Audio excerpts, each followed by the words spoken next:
തിരുനാമത്തിന് സ്തോത്രം ചെയ്യുകയും സ്തുതിക്കുകയും ചെയ്യുന്നു. കർത്താവിൽ പ്രിയരും ദൈവത്താൽ അനുഗ്രഹിക്കപ്പെട്ടവരുമായ ദൈവമക്കളെ, സന്തോഷത്തോടെ വീണ്ടും ഒരിക്കൽ കൂടി ദൈവത്തിൻ്റെ വചന കേൾവിക്ക് വേണ്ടി നമ്മൾ ഒരുങ്ങുകയാണല്ലോ. സർവകൃപാലുവായ ദൈവത്തിൻ്റെ സകല അനുഗ്രഹത്താലും നമ്മെ ദൈവം നിറയ്ക്കേണ്ടതിന് പ്രാർത്ഥനാപൂർവ്വം നമുക്ക് ദൈവത്തിൻ്റെ വചനത്തിനായി കാതോർക്കാം.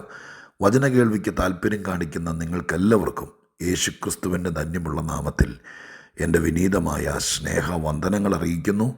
നമ്മുടെ രക്ഷിതാവും കർത്താവുമായിരിക്കുന്ന മഹാദൈവത്തിൻ്റെ കരുണയാൽ ഓരോ ദിവസവും നമ്മളെ ധന്യരാക്കാൻ, ബലപ്പെടുത്താൻ സർവശക്തൻ നമുക്ക് തരുന്ന ദൈവിക വചനത്തിന് നന്ദി നിറഞ്ഞ ഹൃദയത്തോടെ ദൈവത്തിന് സ്തോത്രവും സ്തുതിയും മഹത്വവും പുകഴ്ചയും എല്ലാം കരയേറ്റിക്കൊണ്ട് ഈ നല്ല ദിവസം നാം ഒരുമിച്ച് ചിന്തിപ്പാൻ ആഗ്രഹിക്കുന്ന ദൈവിക ആലോചനയ്ക്ക് ആധാരമായ വേദവാക്യം വിശുദ്ധ മത്തായിയുടെ സുവിശേഷത്തിൽ നിന്ന് ഞാൻ നിങ്ങളെ വായിച്ചു കേൾപ്പിക്കാം. മത്തായിയുടെ സുവിശേഷം 6-ാം അധ്യായം അതിൻ്റെ 16-ാമത്തെ വാക്യം ഞാൻ നിങ്ങളെ വായിച്ചു കേൾപ്പിക്കുകയാണ്. 6-ാം അധ്യായം 16-ാമത്തെ വാക്യം: ഉപവസിക്കുമ്പോൾ നിങ്ങൾ കപടഭക്തിക്കാരെ പോലെ വാടിയ മുഖം കാണിക്കരുത്. അവർ ഉപവസിക്കുന്നത് മനുഷ്യർക്ക് വിളങ്ങേണ്ടതിന് മുഖം വിരൂപമാക്കുന്നു. വാടിയ മുഖം കാണിക്കരുത്, മുഖം വിരൂപമാക്കരുത്. മത്തായിയുടെ സുവിശേഷം 6-ാം അധ്യായം ഗിരിപ്രഭാഷണത്തിൻ്റെ ഭാഗമാണ്. 6-ാം അധ്യായത്തിനകത്ത് നമ്മുടെ കർത്താവ് തന്നെ പിൻപറ്റിയ ജനത്തിന് 5 പ്രധാന കാര്യങ്ങൾ പഠിപ്പിക്കുകയാണ്. ആ 5 കാര്യങ്ങൾ ആത്മീക ജീവിതത്തിലെ ഏറ്റവും പ്രധാനപ്പെട്ടതാണ്, ക്രിസ്തീയ ജീവിതത്തോട് ബന്ധപ്പെട്ട്. അതേതൊക്കെയാണ് ഞാനെന്ന് പറയാം. ഒന്നാമത്തെ കാര്യം, ഭിക്ഷ കൊടുക്കാൻ വേണ്ടി പഠിപ്പിക്കുന്നു. മറ്റൊരുത്തനെ സഹായിക്കുക. അതെങ്ങനെ ആയിരിക്കണം എന്ന് കർത്താവ് വളരെ കൃത്യമായി പഠിപ്പിച്ചു. അത് 6-ാം അധ്യായത്തിൻ്റെ 2-ാം വാക്യം മുതൽ വായിച്ചാൽ നിങ്ങൾക്ക് കാണാം. ഭിക്ഷ കൊടുക്കുമ്പോൾ എങ്ങനെ കൊടുക്കണം. 2, പ്രാർത്ഥിക്കേണ്ടത് എങ്ങനെയാണെന്ന് പഠിപ്പിച്ചു. അത് 5-ാം വാക്യം മുതൽ വായിച്ചാൽ കൃത്യമായിട്ട് കാണാം. നിങ്ങൾ പ്രാർത്ഥിക്കുമ്പോൾ ഇങ്ങനെ ആയിരിക്കണം. 3, ഉപവസിക്കേണ്ടത് എങ്ങനെയാണെന്ന് നമ്മുടെ കർത്താവ് വളരെ വ്യക്തമായിട്ട് പഠിപ്പിച്ചു. അതാണ് ഇപ്പോൾ നമ്മൾ വായിച്ച 16-ാം വാക്യം മുതൽ താഴേക്കുള്ള പാരഗ്രാഫ്. 4, നിക്ഷേപം സ്വരൂപിക്കുക. എങ്ങനെയെങ്കിലും ജീവിച്ചു തീർക്കുകയല്ല, നിക്ഷേപം. എവിടാണ് നിക്ഷേപം സ്വരൂപിക്കേണ്ടത്, എന്തായിരിക്കണം നിക്ഷേപം, അതെങ്ങനായിരിക്കണം സ്വരൂപിക്കേണ്ടത് എന്ന കാര്യത്തെക്കുറിച്ച് വളരെ കൃത്യമായി കർത്താവ് പഠിപ്പിച്ചു. 19-ാം വാക്യം മുതൽ വായിച്ചാൽ കാണാൻ കഴിയുന്നു. 5, ആകുലതകളില്ലാത്ത ഒരു ക്രിസ്തീയ ജീവിതം നയിക്കണം. അങ്കലാപ്പും നെഞ്ചു തിരുമ്മി എന്നും അയ്യോ പത്തോ നിലവിളിച്ചുകൊണ്ട് ജീവിക്കുന്ന ഒരു ജീവിതമല്ല ക്രിസ്തീയ ജീവിതം. ആൻസൈറ്റി ഇല്ലാത്ത, ടെൻഷൻ ഇല്ലാത്ത, വളരെ ആകുലതകളില്ലാത്ത ഒരു ജീവിതമായിരിക്കണം നിങ്ങൾ ദൈവത്തിൻ്റെ കൂടെ, കർത്താവിൻ്റെ കൂടെ ജീവിക്കാൻ തുടങ്ങുമ്പോൾ. അതിനെന്ത് ചെയ്യണം എന്ന കാര്യം 25-ാം വാക്യം മുതൽ വായിക്കുമ്പോൾ കാണാം. ഇങ്ങനെ 5 പ്രധാനപ്പെട്ട കാര്യങ്ങളുടെ പഠന കലവറയാണ് മത്തായിയുടെ സുവിശേഷം 6-ാം അധ്യായം. ഇത് നിങ്ങൾ മനസ്സിലാക്കി ഗ്രഹിച്ച് ഒരു നോട്ട് തയ്യാറാക്കി, പറ്റുമെങ്കിൽ നിങ്ങൾ എവിടെയെങ്കിലുമൊക്കെ ബൈബിൾ ക്ലാസ്സോ പ്രബോധനങ്ങളോ പ്രസംഗങ്ങളൊക്കെ നടത്തുന്നതാണെങ്കിൽ ക്രിസ്തീയ ജീവിതത്തിൻ്റെ അടിത്തറയിൽപ്പെട്ട കാര്യങ്ങളാണിതെല്ലാം. ഇത് വളരെ ഭംഗിയായിട്ട് അടുക്കും ചിട്ടയായി ഒരു സൺഡേ സ്കൂൾ അധ്യാപകനാണെങ്കിൽ പോലും നിങ്ങൾ 1 മണിക്കൂർ താഴെ അല്ലെങ്കിൽ 10-30 മിനിറ്റ് എടുത്ത് ഈ കാര്യങ്ങൾ കുഞ്ഞുങ്ങളെ പറഞ്ഞ് ബോധിപ്പിക്കണം. യേശുക്രിസ്തു ഇങ്ങനെയാണ് മക്കളെ പഠിപ്പിച്ചേ, ഇങ്ങനെ പ്രാർത്ഥിക്കാവൂ, ഇങ്ങനെയാണ് ഉപവസിക്കേണ്ടത്. ആരെങ്കിലും സഹായിക്കുകയാണെങ്കിൽ ജാതികളെപ്പോലെ നിങ്ങൾ ഇങ്ങനെ ആയിരിക്കരുത്, യേശു പഠിപ്പിച്ചതുപോലെ ആയിരിക്കണം. ഈ ജീവിതം കൊണ്ട് സ്വർഗത്തിൽ നിക്ഷേപം സ്വരൂപിക്കണം. ജീവിക്കുന്നത് പ്രശ്നങ്ങളും പ്രതിസന്ധികളൊക്കെ ഈ ലോകത്തിൽ കാണും. പക്ഷേ കർത്താവിൻ്റെ കൂടെയാണ് ജീവിക്കുന്നത്, കരുതുന്നവൻ്റെ കൂടെയാണ് ജീവിക്കുന്നത്. അതുകൊണ്ട് ആകുലതകൾ മാറ്റിവെച്ച് ദൈവത്തിൽ വിശ്വസിച്ച് ജീവിക്കണം. ഈ കാര്യത്തെക്കുറിച്ച് സഭയ്ക്കകത്ത് നിന്ന് ദൈവത്തിൻ്റെ മക്കളെ പഠിപ്പിക്കണം. വേറെ ആരിത് പഠിപ്പിക്കും? അപ്പോൾ ഇത് മനസ്സിലാക്കാൻ വേണ്ടി ഇടയാകട്ടെ. എന്നെ കേൾക്കുന്ന നിങ്ങൾക്കിത് വളരെ അനുഗ്രഹമാകട്ടെ. നിങ്ങളുടെ കുടുംബ പ്രാർത്ഥനയിൽ ഒരു ദിവസം മത്തായി 6 വായിച്ച് നിങ്ങൾ ഈ കാര്യങ്ങൾ തമ്മിൽ പറഞ്ഞ് ദൈവത്തോട് ഒരു രാത്രിയിലെ പ്രാർത്ഥന ഈ മത്തായിയുടെ സുവിശേഷം 6-നെ അടിസ്ഥാനമാക്കി ആയിരിക്കട്ടെ. അങ്ങനെയൊക്കെ പ്രായോഗികമായിട്ട് ചെയ്യാൻ നിങ്ങളെ സതുപദേശം തന്നുകൊണ്ട് ഞാൻ വായിച്ച വാക്യത്തോട് ഒരൽപ്പം നീതി പുലർത്തി നിങ്ങളോട് പറയേണ്ട കാര്യങ്ങൾ പറഞ്ഞ് അവസാനിപ്പിക്കട്ടെ. ഉപവാസത്തെക്കുറിച്ചാണ് പറഞ്ഞിരിക്കുന്നത്. എങ്കിലും ഞാൻ ഉപവാസത്തെ അങ്ങ് മാറ്റി നിർത്തിക്കൊണ്ട് നമ്മളോടുള്ള പൊതുവായ ഒരു ആത്മീക സന്ദേശമായി നമുക്ക് ഈ വാക്യത്തെ ഒന്നെടുക്കാം. എന്താ പറഞ്ഞത്? നിങ്ങൾ കപടഭക്തിക്കാരെ പോലെ വാടിയ മുഖം കാണിക്കരുത്. വാടിയ മുഖം കാണിക്കരുത്. ഉപവസിക്കുമ്പോൾ വാടിയ മുഖം കാണിക്കരുത്. വാടിയ മുഖം നിങ്ങൾക്ക് ഒരിക്കലും ഉണ്ടാകരുത് എന്നല്ല പറഞ്ഞത്. ഉണ്ടാകരുത് എന്ന് പറഞ്ഞാൽ ഒക്കെയല്ല. കാരണം മുഖം മനസ്സിൻ്റെ കണ്ണാടിയാണ്. മനസ്സിൻ്റെ വൈകാരിക തലങ്ങൾ, ഓരോരോ കൊച്ചു കൊച്ചു വിഷയങ്ങൾ മനസ്സിൽ തട്ടും. മക്കളുടെ വിഷയം, കുടുംബജീവിതത്തിൻ്റെ പ്രശ്നം, ജോലിസ്ഥലത്തെ പ്രശ്നം, പേരൻസുമായിട്ട് അവർ കരുതിയില്ലെന്നോ അല്ലെങ്കിൽ അവരെ കരുതാൻ പറ്റിയില്ലെന്നോ എന്തുമാട്ടെ ആ ചിന്താകുലങ്ങൾ, അയൽവക്കക്കാർ ഒരുപക്ഷെ നമ്മളെ വേണ്ടും വണ്ണം അല്ല കാണുന്നതെങ്കിൽ അതിൻ്റെ പ്രശ്നം എന്ന് വേണ്ട ഒരുമാതിരിപ്പെട്ട സകല കാര്യങ്ങളും ആദ്യം കയറി തട്ടുന്നത് മനസ്സിലാണ്. ചില വിചാരങ്ങളും തോന്നലുകളും തെറ്റിദ്ധാരണകളും ഭയവും എല്ലാം കയറി പിടിക്കുന്നത് മനസ്സിലാണ്. ഈ മനസ്സിൽ ഈ പ്രശ്നങ്ങൾ കയറി തട്ടിയാൽ അതാദ്യം എക്സ്പ്രസ് ചെയ്യുന്നത് മുഖത്താണ്. ചിലപ്പോൾ ഇച്ചിരി സമയമെടുക്കും, അത് മുഖത്തൂടെയാണ് പ്രദർശിപ്പിക്കുന്നത്. അതുകൊണ്ടാണ് മുഖം മനസ്സിൻ്റെ കണ്ണാടിയാണെന്ന് പൊതുവിൽ മലയാളികൾ പറഞ്ഞു വരുന്നത്. സത്യമാണ് ആ കാര്യം. പക്ഷെ കർത്താവായ യേശുക്രിസ്തു ഇവിടെ തന്നെ പിൻപറ്റുന്ന ആൾക്കാരോട് പറയുകയാണ്, മനസ്സിനകത്ത് പ്രശ്നങ്ങൾ വരാൻ പാടില്ല എന്നൊന്നും പറഞ്ഞാൽ നടക്കില്ലല്ലോ. അത് ജീവിതത്തിൽ ചിലതൊക്കെ നമ്മുടെ ഫേസ് ചെയ്യുമ്പോൾ വരും.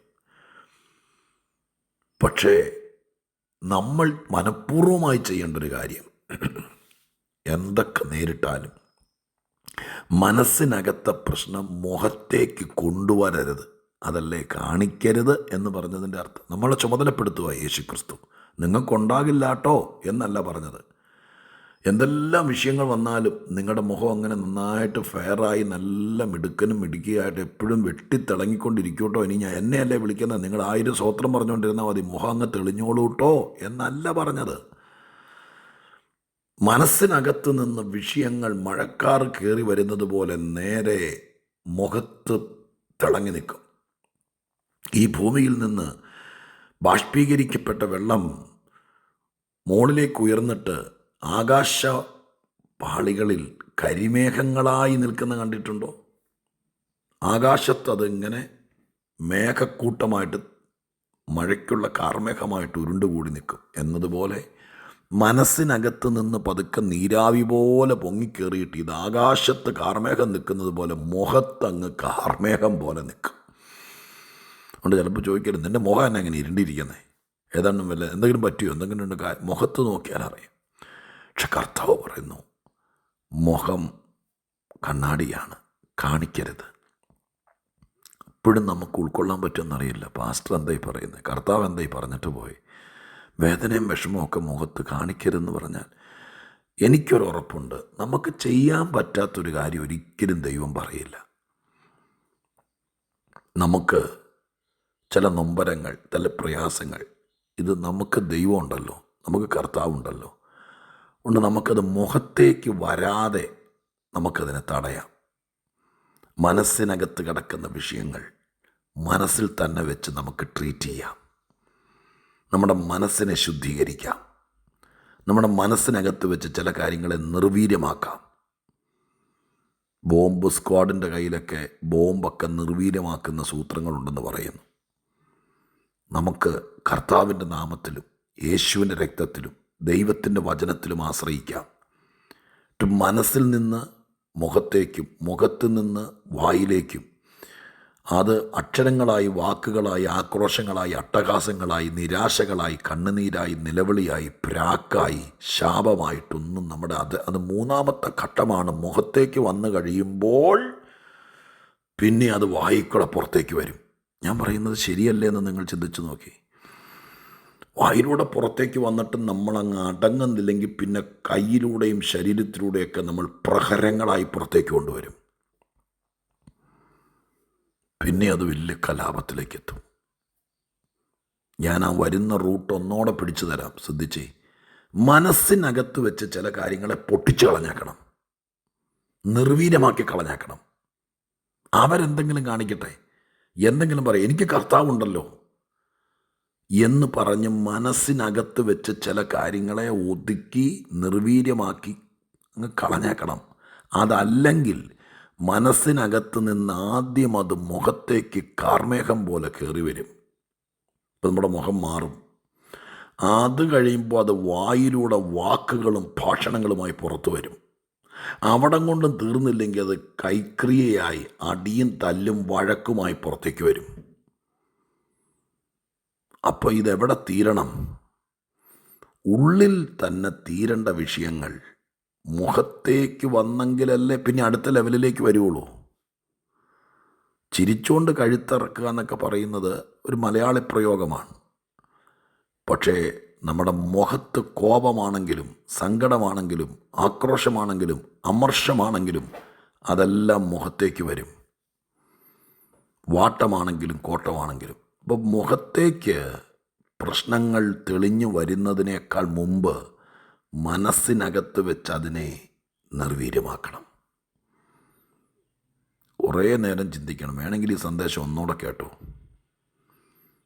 നമുക്ക് പറ്റാത്ത കാര്യങ്ങൾ ദൈവം പറയുകയില്ല. നിൻ്റെ ജീവിതത്തിലെ പല പ്രശ്നങ്ങളും ഒരു കലാപത്തിലേക്കോ കലഹത്തിലേക്കോ വാക്കേറ്റത്തിലേക്കോ കയ്യേറ്റത്തിലേക്കൊക്കെ വരുന്നതിനേക്കാൾ മുമ്പ് മുഖമെന്ന പ്ലാറ്റ്ഫോമിലേക്ക് നടനവേദിയിലെ നടന്മാരെ പോലെ ചില കാര്യങ്ങൾ മുഖത്തേക്ക് കയറി വരുന്നതിനേക്കാൾ മുമ്പ്, മുഖം വാടുന്നതിനേക്കാൾ, മുഖം മറ്റൊരു രീതിയിലാകുന്നതിനേക്കാൾ മുമ്പ് മനസ്സിനകത്ത് വെച്ച് തന്നെ അതിനെ അമർത്തണം. അതുകൊണ്ടല്ലേ യേശു പറഞ്ഞത് വാടിയ മുഖം കാണിക്കരുത്. വാടിയ എന്ന് പറഞ്ഞത് ഒരു എക്സ്പ്രഷൻ്റെ ഭാഗമാണ്. നിരാശ വന്നാൽ വാടും, കോപം വന്നാൽ വേറൊരു രീതിയാവും. അവൻ്റെ നെറ്റിയെ തീക്കല്ല് പോലെ ആക്കിയെന്നൊരു വാക്കുണ്ട്. എന്ന് പറഞ്ഞാൽ നെറ്റിയുടെ ഞരമ്പൊക്കെ അങ്ങ് തടിക്കും. ഞാൻ വിശദീകരണം ചുരുക്കാം, കാര്യങ്ങൾ മനസ്സിലാകുന്നുണ്ടല്ലോ. മുഖം ഒരിക്കലും വികൃതമാക്കല്ലേ. നമുക്ക് സംയമനപ്പെടാം, സ്വാന്തനപ്പെടാം. 6-ാം അധ്യായത്തിലെ 5 കാര്യങ്ങൾ നമുക്ക് പഠിക്കാം. ആകുലതകളില്ലാതെ ടെൻഷൻ ഫ്രീ ആയിട്ട് ജീവിക്കാൻ എന്താ വഴിയെന്ന് നമുക്ക് 25-ാം വാക്യം മുതൽ ആവർത്തിച്ച് വായിക്കാം. ധന്യരാകാം. ഇപ്പം ഞാൻ പ്രാർത്ഥിക്കാം. പരിശുദ്ധ ദൈവമേ, ഞങ്ങളുടെ സ്വർഗീയ പിതാവേ, അരിമനാഥൻ പറഞ്ഞു തന്നിട്ട് പോയ സകല വാക്കുകളും ശിരസാ വഹിക്കുന്നു.